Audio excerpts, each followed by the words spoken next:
all to Donald.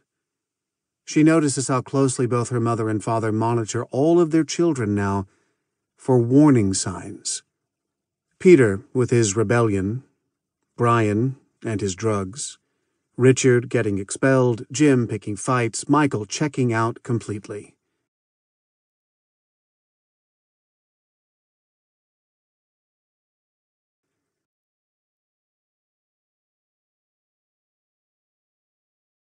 To complain or cry or show any emotion at all, Mary knows, will send the message that something might be wrong with her, too.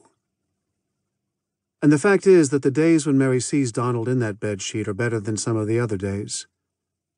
Sometimes after school, she comes home to find Donald in the middle of an undertaking only he can understand, like transplanting every last piece of furniture out of the house and into the backyard, or pouring salt into the aquarium and poisoning all the fish.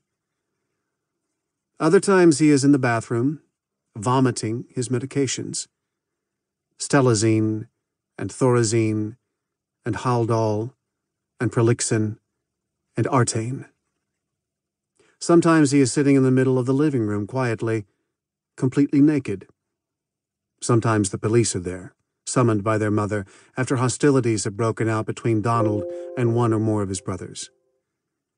But most of the time, Donald is consumed by religious matters, explaining that St. Ignatius conferred upon him a degree in spiritual exercise and theology.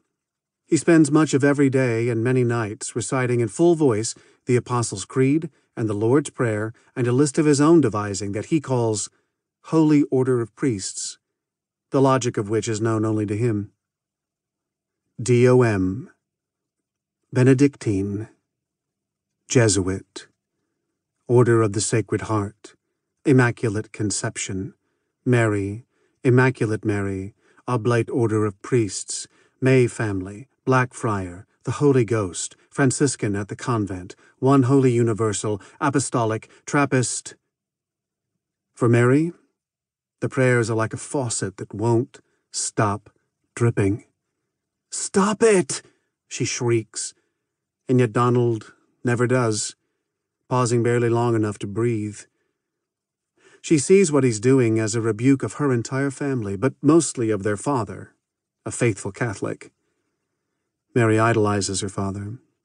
So does every other Galvin child. Even Donald did, before he got sick. When Mary sees her father coming and going from the house whenever he likes, she is envious.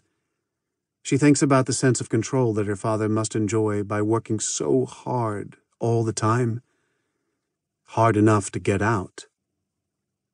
It is the way her brother singles Mary out that she finds most unbearable. Not because he is cruel, but because he is kind, even tender.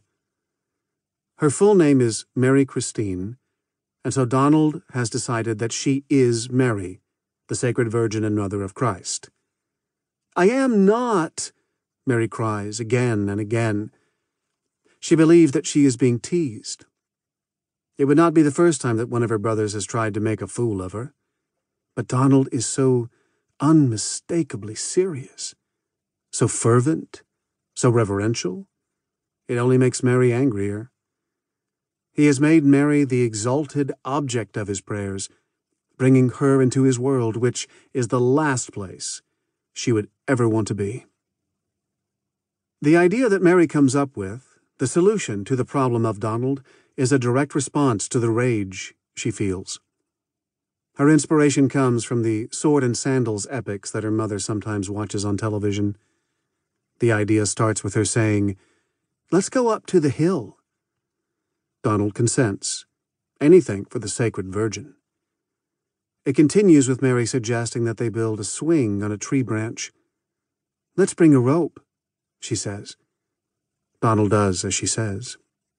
And it concludes at the top of the hill where Mary selects a tree, one of many tall pines, and tells Donald that she'd like to tie him to it. Donald says yes, and hands her the rope. Even if Mary were to reveal her plan to Donald, to burn him at the stake like the heretics in the movies, it is doubtful that he